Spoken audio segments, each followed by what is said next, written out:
0, 1. Let's get started. Hello and welcome to Beyond Top 10 Tennis. My name is Dr. Ashley Morgan-Berge and I am your host. I'm the author of 12 books, a CEO of 13 years, an elite performance coach of over 19 years, having worked with athletes throughout Europe, the United States to Australia.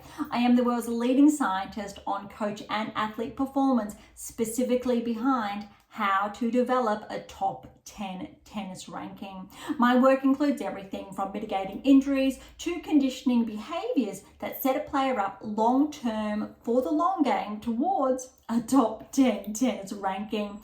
I'm behind theories from the optimal performance theory, optimal behavior for optimal performance, the barrier breaker, the rule of transference to the golden rule. And an additional fun fact is that I'm also the founder of a startup set on data privacy that provides a space for tennis players and others to interact around their game and so much more.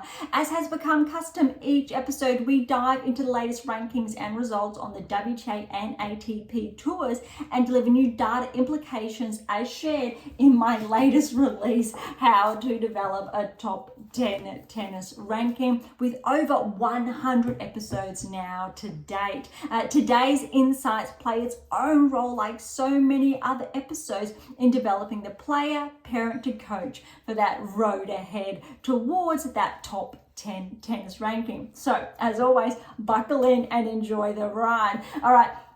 Today's episode is jam-packed, but very much condensed in contrast to other episodes. So as always, if you've been with us for some time now, thank you so much. If you've been following along this US Open Championships for our special edition, you know what's in store for today's episode. If you are new, welcome. Thank you so much. You are joining us for episode 120 and our special edition.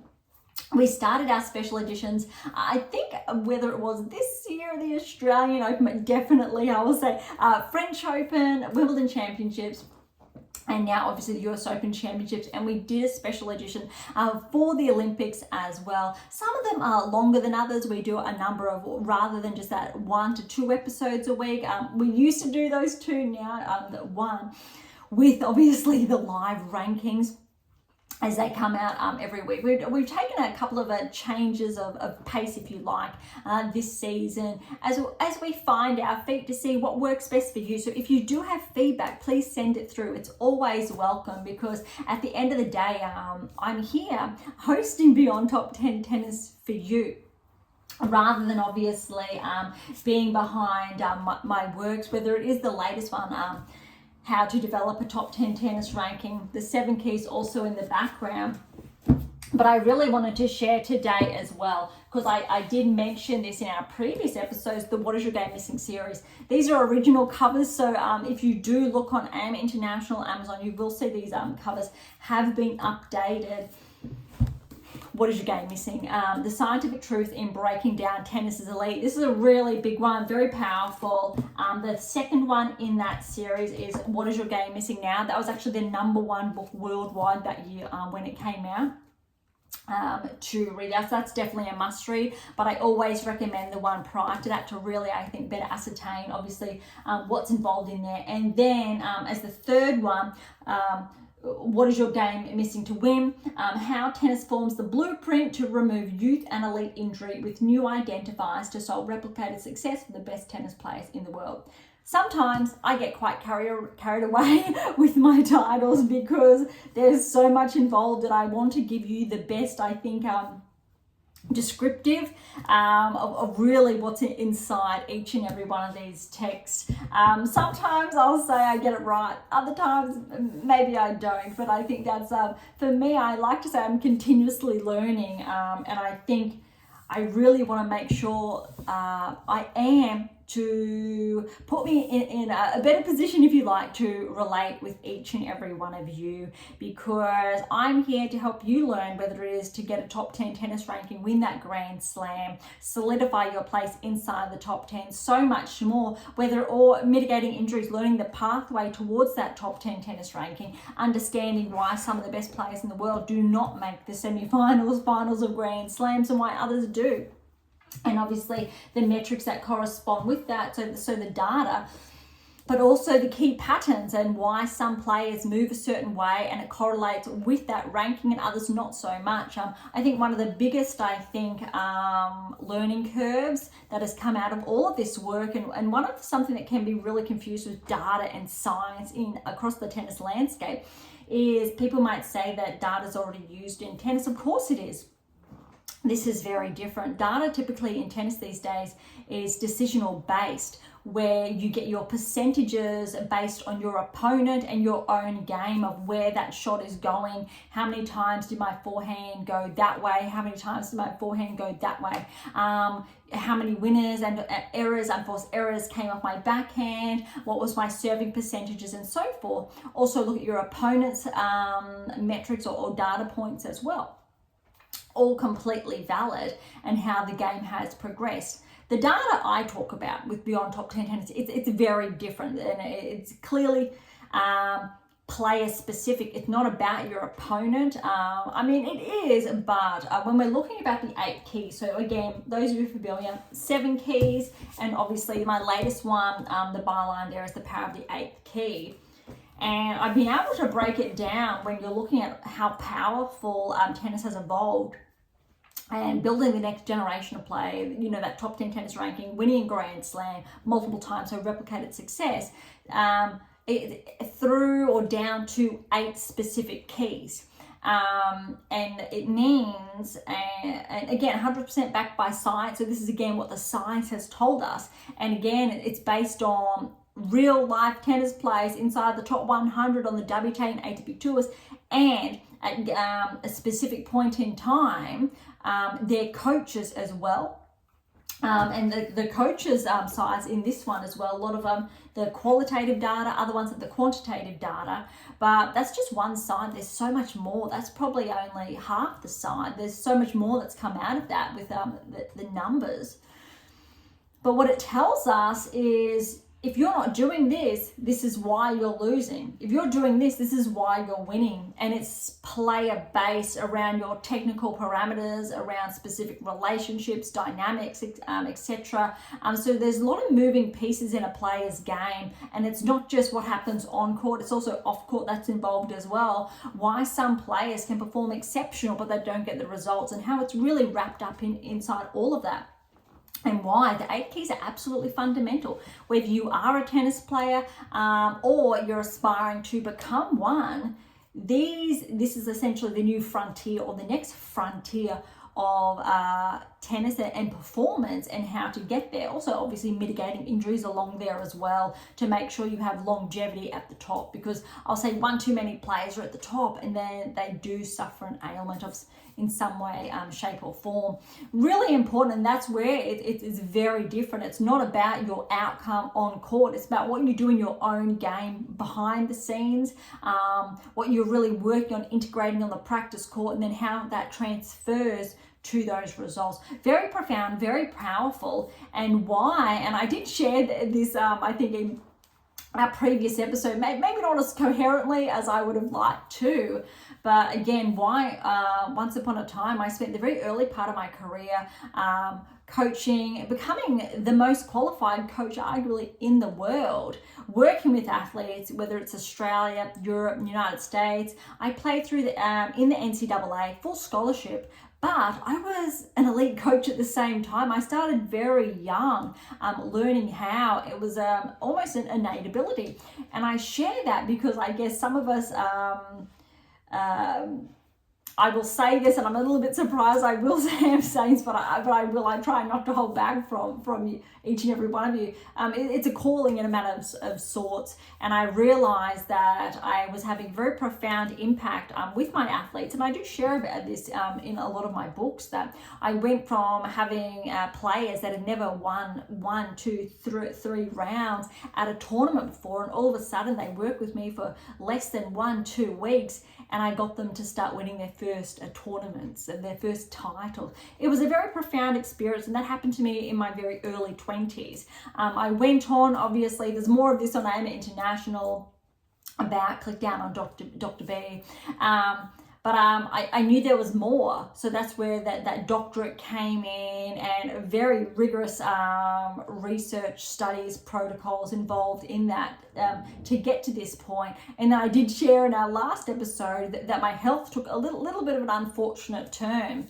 But fast forward after a few years, that's where all of this work came. When I wasn't able to physically perform, say on court, I was still able to build up, if you like, all of this work and make sure it was there for you. And I also realized around that time, how can I help more? Rather than just working with one player or two or three, or just at a club or academy, how can I help each and every one of you more, or make it available so you didn't miss out? So you had the choice, essentially, if you wanted to access that next frontier, if you wanted to access the 8 keys, how?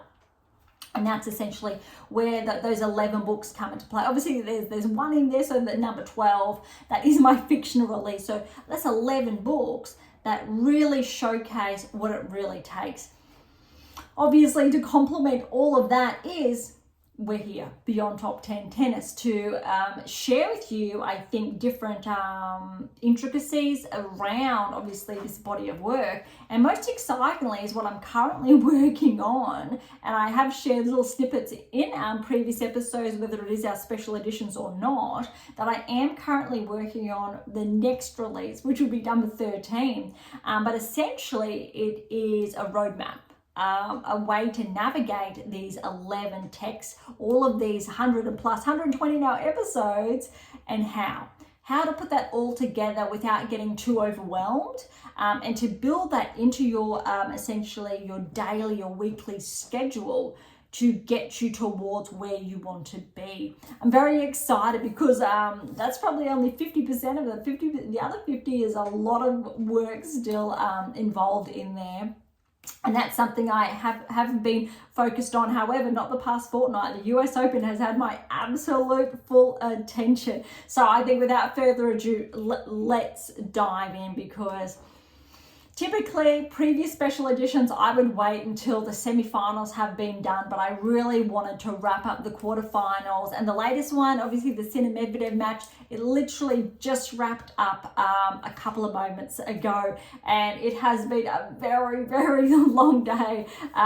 But look, Swiatek, will start with that match, and we'll go through to obviously the bottom of the draw where Sabalenka the previous day, and then obviously we'll head on over to the men's draw. We know what happened with Draper, for example, Fritz, Tiafoe, Dimitrov, Berge, Navarro, Medvedev, all of the players wrapped in those quarterfinal matches. So we now have those semi-final lineups. Let's dive in. Swiatek, Pegula with that win, 2-4, just under an hour and a half. Now, I have to be really honest here.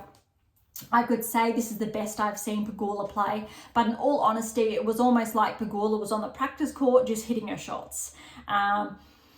Very surprised how Swiatek played. I don't think I have seen Swiatek play that poorly and or with that many errors. It was, whether it's admitted or not, there was something that was definitely not on. It was quite problematic. It was very tough to watch personally, because we know, well, I know the tools that Swiatek has, how she could get those wins. She could have easily pushed that to 3 sets. There was definitely, I will say, a mental blockage there that wasn't enabling her. But also from a performance standpoint, she was not hitting her forehand or backhand how she typically does. More errors also on the serve. Even though Swiatek started tracking, making those inroads in that second set, they were still riddled with errors. More often than not, Pegula was, there's a saying, whether you're familiar with it or not, where tennis players either win a match or lose a match. And it really respectfully means that I won the match today because I played exceptional, or I won the match today, but my opponent essentially lost it. My opponent played that poorly, but I held my game together, so I still won. But it was my opponent, because they were not playing very well at all, I could just take advantage. So that's where that win, then loss or lose comes into play. But I want to be very careful, I think, how that's perceived, because it's just a play on words, but in no way, shape or form does it mean the player that won played poorly. They still obviously had to hold their game together. They just didn't need to be pushed to their absolute max. So I think today Pegula was not pushed to her absolute max. Swiatek, look, she probably played less than a dozen points that I know, or we know, she's capable of playing. So that's how inferior her performance was today. I don't want to take anything away from Pegula, of course, because Pegula was able to go for her shots. She just hit very cleanly, very smoothly. She was not pressed. She did not have to, I think, really, she was not challenged in the way that she should have been or could have been. It was her court today, and that court was the size of, if you like, her end was the size of a very small, I'll say, surface area, whereas she made Swiatek's end of the court like 3 times, 4 times the size, and she could absolutely see every single mark corner of that court, and was making essentially Swiatek miss a lot of balls as well. You would have noticed Swiatek didn't run for. She halted middle court.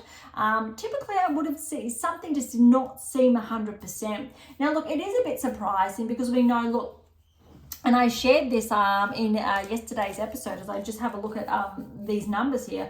We know Swiatek made the 3rd round of the Australian Open, won the French, 3rd round of Wimbledon. Now she's made the quarters of, obviously, the US Open. She definitely was primed, I think, best chance. Probably in the best part of the since she won the title in 22, to go on and win the championships, or at least make the final, to face off potentially, I will say, Sabalenka, potentially to have 1 and 2, because we know this very challenging. 2 Americans in both respective semi-finals on women's and men's side. That's absolutely huge. I don't believe that's happened in a long time. I've heard a lot of news around, obviously, the men's side hasn't happened, I think, for 19 years, but I don't think people are looking at the collective approach to having 4 Americans in the semi-final, so 2 on the women's side and 2 on the men's side. That's very, very impressive. I'm not sure as far as country-specific metrics are concerned, when that last time that happened on the women's and men's side. Very impressive. So look, Pegula, we know she came into the US Open playing some absolutely impressive tennis. She started the season very poorly. Look, lost 2nd round in Australia, did not play the French Open, lost 2nd round in Wimbledon. So as far as the data is concerned, it would not have been surprising if Pegula lost very early on. Interesting though, prior to the Olympics or thereabouts, I believe Pegula, she did win that grass court title. She defended that one, and it was her first title of the season, and very impressive. And then she set herself up for a successful, essentially, hard court season. Noteworthy though, with that result prior to Wimbledon, she lost in the 2nd round. The first, yes. Yeah, I am looking, so yes, the 2nd round of Wimbledon. So historically, as far as the season's concerned, even though she did very well hard court, Cincinnati, Cleveland, similar to prior to Wimbledon, it would not have been surprising if Pegula fell in the early rounds of the championships, because of how her Grand Slam performances have been this season.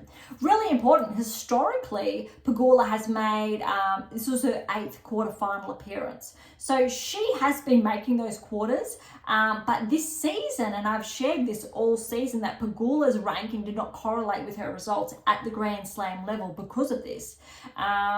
Now, we've seen some players regress outside the top 10. Makova, for example, was one of that, but that's primarily due to, obviously, her wrist surgery and holding on to those points until after Wimbledon, where they were removed, I believe. I think it was French Open, Wimbledon, they were removed. But now, it's very ironic, because Makova's definitely, her form is correlating with that top 10, and now Pegula's form is back correlating, so it's a little bit of an anomaly there. But when you piece together, I think, those key data points, you understand that it's not that shocking, but finally has been able to hold on to that peak performance metric. She fell at Wimbledon, but she's riding high at the US Open, and you really need to give it to Pegula because I think this is her time. It very well could be her time. But that brings me to the next match. Makova Haddad-Maguire. Look, both players apparently were a little bit unwell. Similar time frame, just under an hour and a half. You had to essentially say, okay, Haddad-Maguire, former top 10 this time last year, 22nd seed, but only recently, within I think around 6-7 weeks, Makova still had that top 10 ranking. She had not played all season, and I think that's really important. But she's got some really impressive, I think, stats because she made in 23 the finals of Roland Garros, semi-finals, obviously, of the US. She's made the semi-finals again. All of the data really points towards Makova. Haddad-Maguire had not passed the third round in a Grand Slam, I don't believe, previously. So this was a career high result. Maybe she could have, but last year that wasn't the case. And this year has not been the case. She did go deep in Australia slightly, but she still managed to fall short of the round of 16, for example, until this year's US Open. So irrespective of the seedings, Makova had it. She really ran away with it first set. Second set was more of a match. Second set was definitely similar to, say, the Pegula-Swiatek one, though that was very different, where Swiatek's form, it just was not there. When we're looking, however, at the Makova-Haddad-Maguire match, yes, it was more evenly performed, is perhaps a better word to share there. However, Makova was just too good. She's a wonderful player. She has all of those shots. And if Makova continues to play this level of play, she does correlate with that top 10 ranking. This year, has she? No, because she has not been playing, has not been active. But since she has been back, and it's only very recently she obviously has been back on tour, she is tracking. And that's very exciting. There have been players inside the top 10, for example, who have not been tracking at all. And all of a sudden, Makova's back and she's started to track. And look, there's a number of players who have not even achieved the heights, for example, that Makova has achieved, and they have been this year at some stage inside, obviously, the top 10. So that's really important to highlight. Next one's down, and this is the bottom half, but it was played obviously prior to the top half. Badosa Navarro. Second set definitely, I think, lived up to those expectations. Navarro came out firing in that first set. And look, 6-2, 7-5. Interestingly though, and very noteworthy, it went for a little over an hour and 12 minutes. Both semi-finals, top half and bottom half, went for similar time frames. Obviously the top half I've just shared for around that 1.5 hour mark. The bottom half, a little bit over an hour, so an hour and 12, an hour and 13, the Sabalenka Zheng match, so respectively there. And I think that tells you a lot about how hard Pegula, in a way, Swiatek fought. But again, Pegula was just too good. Swiatek wasn't playing her game. Makova, Haddad-Maguire really tried to dig deep in the second set. Both of those second sets actually were where the players were trying. Interestingly, though, for Navarro Badosa, for example, yes, a lot happened in that second set, but Navarro was too good. And I have been sharing, for the best part of the last, I would say 2-3 months, Navarro is primed to become a barrier breaker. And with this win, that is another tip for the data. I cannot stress this enough, how awesome and exciting our metrics are, because our predictive analytics, whether it's how I shared here, this is how powerful it is. Data, Swiatek, we tracked her before she won her Grand Slam and put her in that position. She was primed to win a Grand Slam before she won it. Makova, at that time, we marked her to progress to those finals or thereabouts when she did last season, looking at her core metrics. Navarro, same thing this season. Badosa also this season to track towards the top 30 with these results. And I tell you what, after making the quarterfinals, we know she's already just inside the top 30 prior to the US Open. Badosa's on track to potentially break the top 20 with this result. Maybe, but she'll definitely be closer to that top 20 or thereabouts, similar to maybe Kostyuk's ranking range. And that is very profound with how she's suddenly been tracking, similar to Pegula in a manner of speaking, but Badosa started to track very early this season, almost getting wins against Sabalenka. Not quite, but almost. Same with Sabalenka, how she's been tracking for some time. Sabalenka's been inside the top 10 for a number of seasons, but why she wasn't winning Grand Slams, and why when she started to was when we earmarked that was when, and why this year, why she went on to achieve replicated success, so her second slam. Nearly, I will say 90% of these players we've been watching very closely and why they've been tracking, which means if you want to be able to do that, that's where this data comes in. I know how I can help you. So please do get your hands on, I guess, this body of work. And also when that next release comes out, I won't give a date yet, maybe this year, fingers crossed, we'll see. But very, very important. So Navarro, well done. It looks like she will be breaking into the top 10 after the US Open. However, it's going to depend on her next match and how far she progresses, I think, to if she's just inside or solidifies herself inside that 8%. So remember 8%, the 2% per my latest release in there. All right, Zheng and Sabalenka. Look, this was definitely potentially going to be a 3-setter, a repeat of obviously the Australian Open final. I think it's absolutely fair to say that given Zheng and Vekic's round of 16 match, I think it finished at like 2 a.m. in the morning thereabouts. It definitely took a toll on Zheng. She wasn't playing her game, in all fairness. I was really looking forward to a tight 3-setter. Even though Sabalenka was favoured to progress, by no means the scoreline 6-1, 6-2 and in a bit over an hour was that anticipated. And it's probably a very similar story to when you're looking at the Pegula Swiatek match, where Swiatek was not playing her game. This was a little bit different, but Zheng, she wasn't really playing her game as well. Sabalenka, she was just playing very solid, but her opponent in Zheng wasn't able to deliver. I don't think she had a full tank of gas. And I wouldn't be surprised if also later on it comes out that Swiatek didn't really have that full tank of gas. However, I think it's very important to note, I think there was more going on, I'll say, behind the scenes, because there were so many errors happening out of Swiatek's game. Something was not, I will say, 100%. Zheng, I don't think it was the case of so many errors. It was that Sabalenka was hitting winner after winner after winner, and Zheng was not able to play her shots. So a little similar, but a little bit different. All right, semi-final. Let's have a look.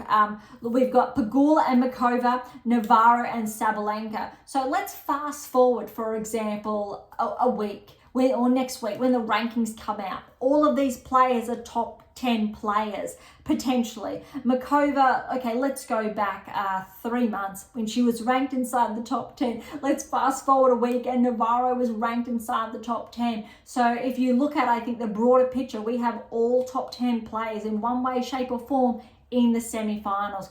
As far as I think the Sabalenka-Navarro match, whoever comes out on top there, you need to favour them. Why? Because Navarro's been tracking all season and it's essentially a crescendo. And so Navarro really has peaked at the right time all season. I do believe as well Navarro is the youngest player in the draw. I believe it goes Navarro, maybe Sabalenka, Makova, and then Pegula. Pegula's been around for a number of years and just maybe this is her time. I think if Pegula can really play her own game and play like she did against Swiatek, put Makova in that position, then yes to Pegula. However, very noteworthy is that Makova said she had a stomach bug in her quarterfinal match. So we're hoping Makova's obviously 100% healthy, that it was just a 24-hour, very minor, and she's back to all okay, 100% for that semi-final. So with both players 100%, if Pegula pushes Makova like she pushed Swiatek and does not give Makova an opportunity to play, you need to favour Pegula. However, if Makova does that to Pegula, the options obviously definitely are there, but you still need to favour Pegula on this surface with her previous results, and because, yes, she has a season so far under her belt where Makova doesn't, But Makova has that experience. But as well, Pegula has, I think, that again, 8 quarterfinals, well, 7, and I think now a semi. I think Makova, as far as her record speaks, she's obviously got that final and a semi-final to her name. But I do believe, not that it's in front of me, that she's also progressed to other stages of slams or past that round of 16 stage. But I don't think her metrics are as impressive or consistently as, let's say, that 8.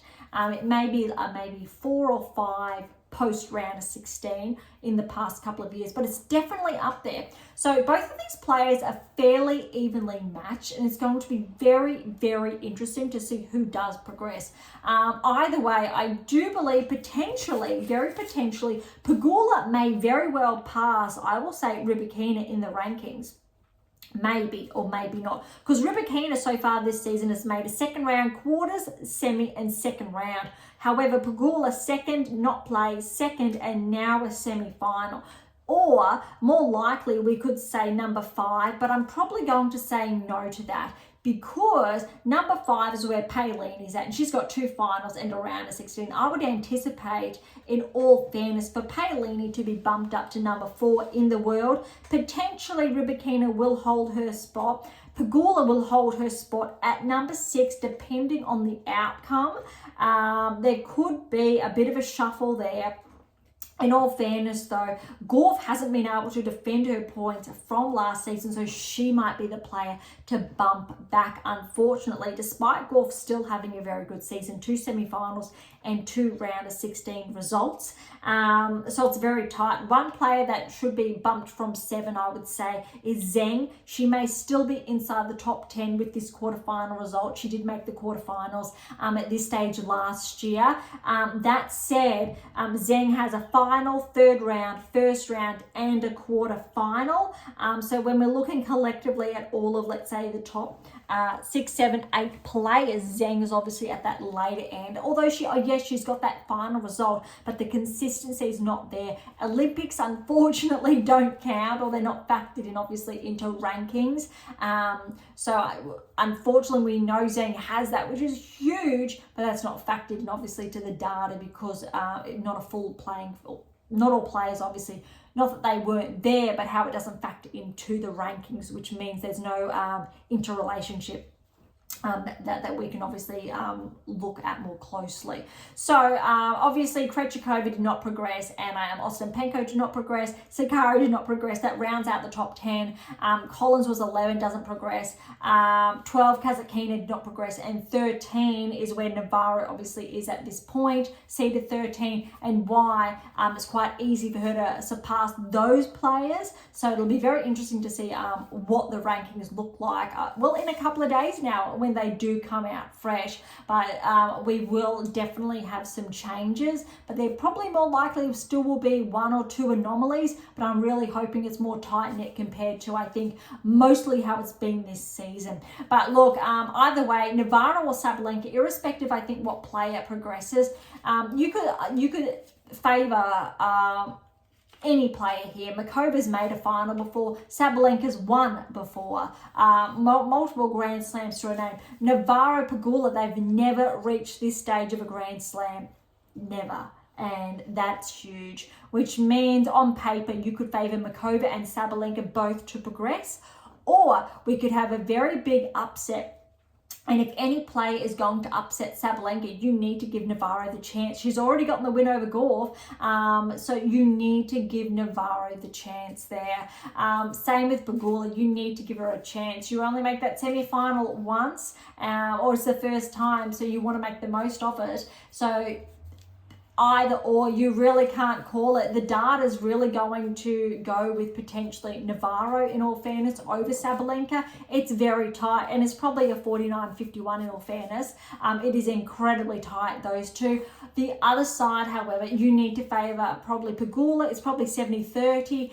Only because Makova hasn't been playing this season. But if you look at historically that she's made a final. She made the semi-finals last year. This is Pegula's first semi-final. it's very close. It could be 60-40, it could be 55-45 if you're really wanting to break it down. So very, very close. But it's more exciting that we have two players inside the top 10 in the semi-finals. But collectively, really, when we're looking at the broader scheme of the rankings, how players have been tracking, all four of these players are top 10 players. And I think that's mostly profound, or more profound. Okay, that is the women's lineup. We will recap semi-finals and finals when we come out next week for obviously that wrap. I will not, at this stage, I most likely won't do one prior to the championships. So this is very, very close, but I'll never say never. So let's head on over to now the men's draw, where we know there's been a number of upsets. Before we backtrack, maybe if we've got time, look, this was huge, I think, when we're really looking at the men's draw, and we will start at the top before we go to the bottom, even though the schedule of play was the opposite.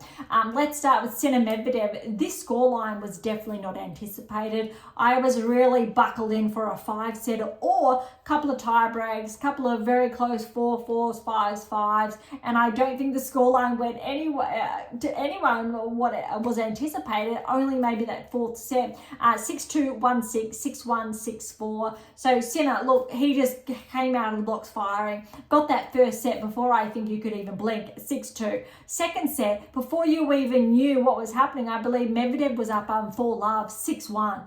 And then the next thing that happened, a third set, you blinked again, and then Sinner was up, I think it was again 5-love, almost bageling Medvedev. Medvedev held his serve, so it went to 5-1, and then Sinner held to 6-1. Next, obviously, Medvedev was broken, I do believe, early from memory, and then Sinner broke back, and he was up and he held that break, I believe, consistently. There was a lot of breaks going on today. It's a little bit surprising. 6-4 for Sinner, a little just over 2.5 hours, 2 hours 39 minutes. Really impressive. Medvedev, you had to give him an edge on that one, but Sinner, he was just too good, and you really need to give Sinner a chance to win his second Grand Slam. And I think what's really interesting here, despite, yes, his opponent next semi-final, so I say this respectfully, Alcaraz has 2 slams to his name. And so this season, to clarify, this season, so for Sinner to get 2 to his name would be, I think, really cool, purely because the two of them, yes, they're neck and neck.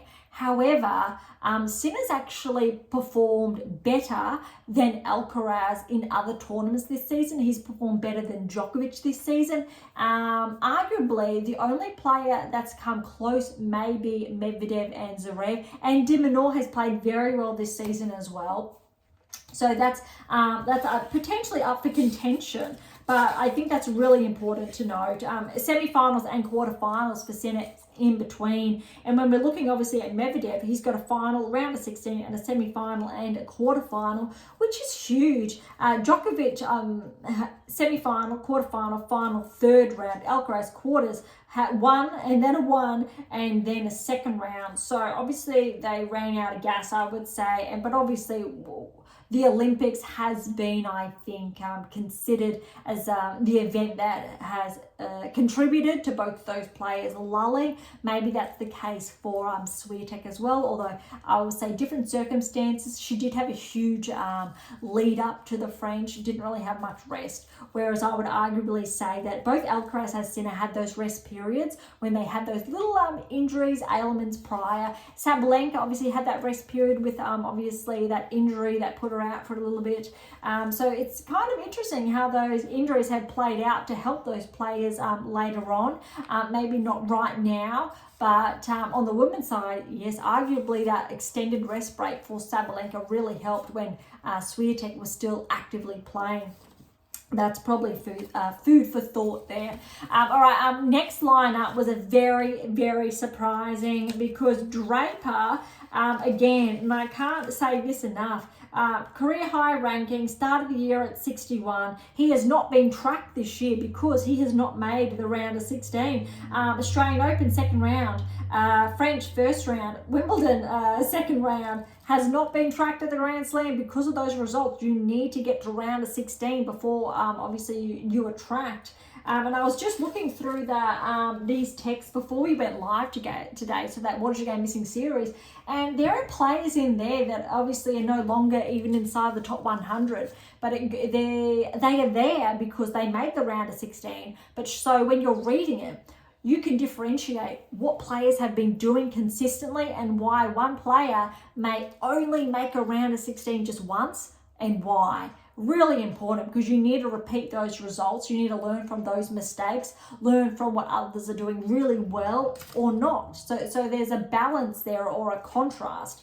But Draper, he is absolutely, look, 106 in the world this time last year. I shared all of these stats in yesterday's or previous episode. Noteworthy, however, for Draper is round of 16 of the US Open last year. Why that has not been tracked is because, once again, just for clarity's sake, How to Develop a Top 10 Tennis Ranking, when I was penning this book, the data wasn't being tracked. It was a different form of data. So in future texts, Draper potentially will be featured because of that round of 16 result. Definitely will be now because of this semi-final result, which is very impressive when you go, okay, last season you did make a round of 16, this season you've made a semi-final.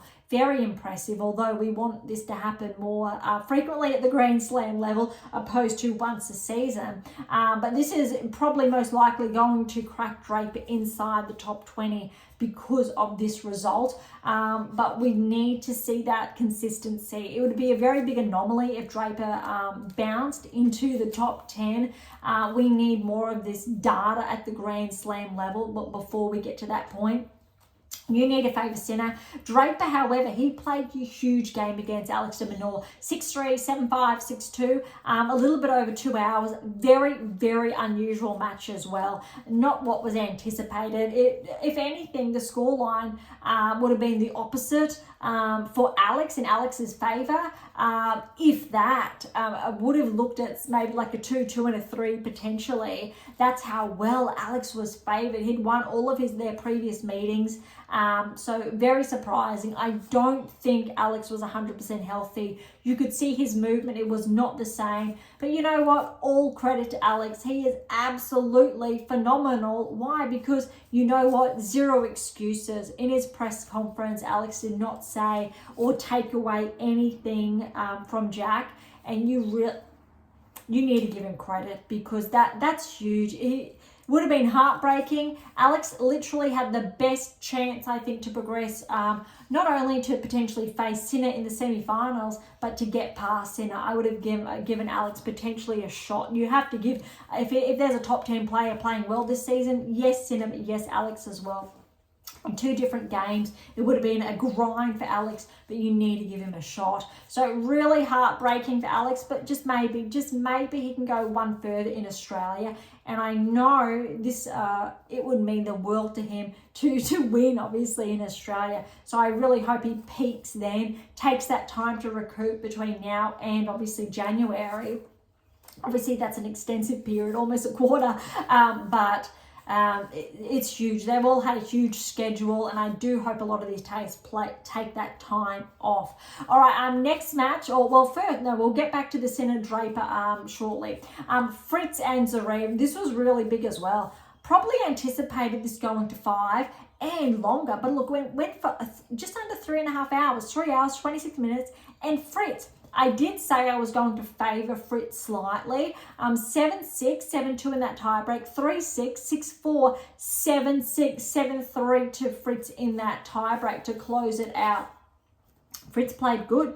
Zverev, I'll say he played good.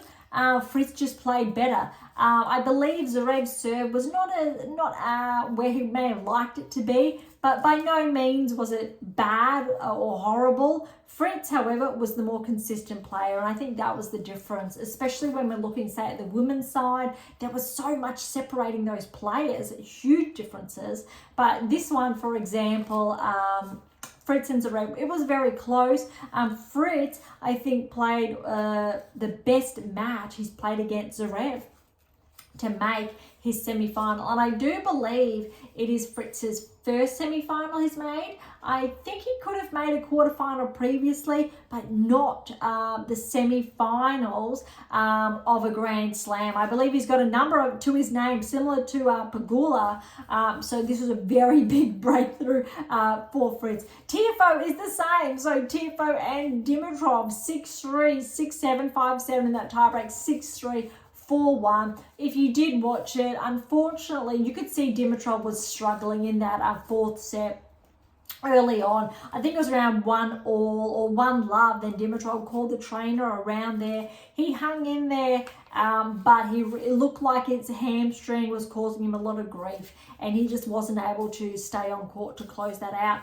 Also, I think, for just some background information, there is a rule on both the WTA and ATP tours, respectively, that you cannot actually tank a match. So not that it says that, that's in layman's terms, but it means that if you are not physically capable, you cannot purposely lose a match. You need to be physically able to finish that match. And obviously that's open to interpretation, but it could have been foreseen if he just stood there, for example, not being able to move. He potentially could have gotten a fine from that, I believe, if I'm interpreting those rules. But obviously rules can be open to interpretation. So obviously, Tiafoe through to his very first semi-finals. Tiafoe, we know he's made the quarterfinals of the US Open in 23 before. However, he did make the semi-finals of the US Open in 2022. So it's not Tiafoe's first semi-finals. So I have to correct if I did say quarters. So not Tiafoe's first. Fritz, I believe it is Fritz's first semi-final. Fritz's season, he's gone from a quarter in Australia, round of 16 at the French, quarters at Wimbledon, and now semi-finals. So that's definitely a top 10. Here we come. So he started the year inside the top 10, just regressed out, has predominantly been outside of the top 10 for most of the season, only slightly, but definitely with this result, Fritz will bounce back into the top 10. There are a couple of players I'd like to see regress outside the top 10 on the men's side, purely because of their level of consistency compared to other players. One of those ones, I don't have the data there, so I'm not going to comment, though there is one if you've been listening to previous episodes, and I will probably bring up that data in some other episodes, though when you're looking at Grand Slam metrics, there are top 10 players that have not been, let's say they haven't even made the round of 16 once, or let alone twice this season. And as a baseline, it should be a round of 16 at least once. Give me once, ideally twice, ideally even more than that, to set a healthy benchmark. Tiafoe, he's on a rankings high at the moment. He's previously been, I think, just inside the top 10, only briefly, and then regressed out. I think it was around this time last year. What's really noteworthy, though, is that he started to track only, I want to say, around 5-6 weeks ago. Most part of the season, his level was outside the top 30, inside the top 30. It was fluctuating. Then finally, he made that move in the last couple of weeks to get, obviously, that 20th seed. Obviously, with the semi-final result, I'm not going to be surprised if Tiafoe, he gets very close to, say, Paul's ranking, so inside maybe the top 15 after this. Very, very impressive. All right, as far as lineups are concerned, Minaur Draper and Fritz and Tiafoe, semi-final action, that's huge. Last Brit, obviously, Scottish, or one from the UK, we should say Andy Murray, but Minaur, this is huge for him, very big opportunity. Maybe Draper will come out with an upset there. You never know. I suppose you could say Draper has fresher legs. He hasn't played as much tennis as Minaur, for example, because Minaur has been going deep. It's a tough one, but Draper has been playing a lot to get his ranking to this point in those smaller events between the Grand Slams. But it's a tough one. You really need to give it to Minaur. It could be an upset. I don't want to write Draper off because, look, he got a huge win over Alex. But as far as seedings are concerned, let's say Sinner does progress. Fritz, Tiafoe, look, you need to favour Fritz again. That said, I feel like Fritz sometimes gets a little bit tight on the big stages in the big events. He does not play his best tennis. Tiafoe, on the other hand, typically that's not the case. He just plays his game and more often than not would prefer to make those errors and just go for it. If Tiafoe has that attitude, I think he has a chance to make a final. Either way, US Open's going to have a male in their final, but it's got three out of one of these players has not won a Grand Slam. So Draper, Fritz, Tiafoe, they've never even made a final of a Grand Slam. Sinner is the outright favourite, so we're looking for a Sinner to be upset. But more profoundly, I think, look, on the women's side, you've still got the second seed, still got the first seed on the men's, which you don't always see. So that's good to see as far as, I think, performances, rankings, correlations, I think, are concerned, but very, very big and significant. One last thing that I did want to take a look at before we close up today is to see how players have gotten here. So when we look at, I think, Pegula, for example, she played Swiatek, but was she tested? She did not, interestingly, play a top 10 player until the quarterfinals. Pegula, the only seed Pegula actually faced was Schneider, followed by Swiatek, and Schneider's a new time seed. That said, Pegula did have to overcome Kenin in the first round. In the second round, sorry, and that was very, very, I think, that was a big match for her.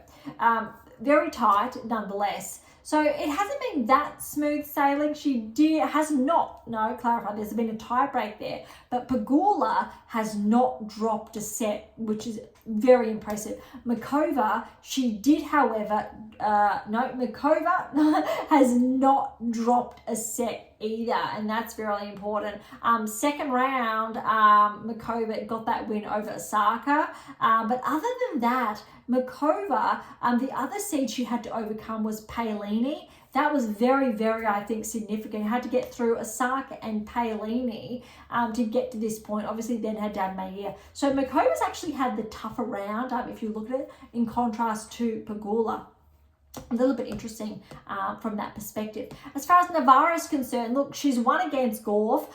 She had to get over Kostyuk, who's been playing really, really well. So that's two players she's had very, very big matches against. She has lost sets. So she's had two 3-set matches there. And obviously then later on, Badosa most recently. When we're looking at Sabalenka, though, Sabalenka, you could say, has relatively cruised through. She did drop a set to Alexandrova. What's really noteworthy here is that I did correct this error when I did say Swiatek had lost to her opponent, Samsonova. That was not the case. Interestingly, though, the player I did mistake Samsonova for was Alexandrova, the player who took a set off Sabalenka, and that was the first set, 6-2. Alexandrova took that off Sabalenka. So that's just food for thought, noteworthy there, that Alexandrova can take sets off, if not matches, the best in the world, or the top 1 and 2 in the world. But Sabalenka's progressed through, and she's relatively smooth sailing since then. It's going to be very, very interesting. Okay, over on the men's side, if we have a quick look at the draw before we wrap up today's episode, Sinner's been pushed as well. Look, he dropped a set first round to McDonald. Otherwise, he's had pretty smooth. And then Tommy Paul, he didn't lose a set, but two tight tie breaks there, and obviously dropped that set to Medvedev. As far as Draper's concerned, he's been playing some really, really, I think, clean tennis when we look at it, because Draper's had a relatively, I'll say, smooth run. He took out Van der Zandschulp, the player who took out, obviously, Alcaraz. So he's ended up, obviously, where potentially Alcaraz would have been if he progressed in the draw. But straight sets predominantly all the way. Draper did get his opponent first round retire in that third set, but other than that, straight sets, and even straight sets against Alex. Noteworthy though that Draper has not faced a seed, or he hadn't faced a seed until he played Alex, and again, arguably Alex, I will say he wasn't 100%. But that really rounds up, I think, when we're looking at Draper and Sinner. The other players, when we're looking at Fritz, Fritz done it relatively, I'll say, smooth. Straight sets. Then he did fall. He'd lose a set to Rudd. First set, Rudd got that 6-3. Then Fritz went on. And then against Zverev, we obviously know that Zverev did get that second set 6-3 as well. Tiafoe, if we look at it, it's been a little bit more tough, I'll say, for Tiafoe. First round, he did drop the third set to Kokovic. And then second round was very smooth, although he got a retirement as well against Shevchenko. Third set, there was a retirement. But against Shelton, that did go to 5. That was huge. Very impressive, though. He lost the first set 4-6 there, and then it was the third set in tiebreak. He lost to Shelton as well. And then against Dimitrov, look, it was, I will say, before Dimitrov, it was Poprin. He did lose, obviously, that third set to Poprin. So, look, Tiafoe hasn't had it easy. And then against Dimitrov, he did lose that second set in a tiebreak there. And then another a retirement. You can see how frequently these retirements have been coming up. And that's 2 retirements Tiafoe has had. So it has definitely been his lucky year at the US Open, in contrast to other players and retirements.